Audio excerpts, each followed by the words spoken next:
গাছের যেমন শেকড় থাকে তেমনি ক্রিয়াবাচক বিশেষ্য পদের ক্রিয়ামূল থাকে।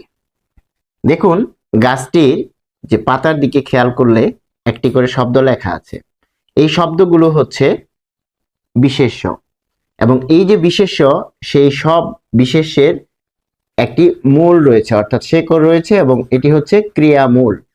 অর্থাৎ ক্রিয়া মূল থেকে বা বীজ থেকে যখন গাছ হয় ঠিক তেমনি ক্রিয়ামূল থেকে ক্রিয়াবাচক বিশেষ্য সৃষ্টি হয়।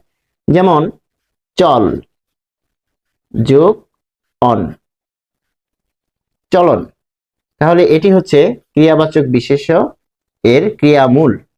ঠিক এরকম দৃশ, দৃশ যোগ অন, দর্শন, অর্থাৎ দৃশ ধাতু থেকে দর্শন শব্দটির সৃষ্টি বা জন্ম হয়েছে। চলন, চলন শব্দটির জন্ম হয়েছে চল ধাতু বা ক্রিয়ামূল থেকে।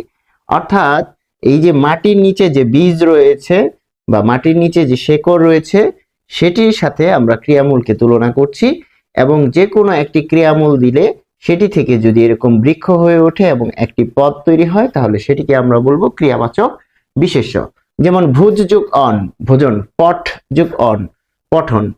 তাহলে ক্রিয়াবাচক বিশেষ্য বলতে আমরা বুঝবো যে বিশেষ্য পদের জন্ম ক্রিয়ামূল থেকে হবে, অর্থাৎ শেকড় থাকবে ক্রিয়ামূল এবং পরবর্তীতে প্রত্যয় যুগে সেটি নতুন একটি পদ গঠন হবে, সেটিকে আমরা বলবো ক্রিয়াবাচক বিশেষ্য।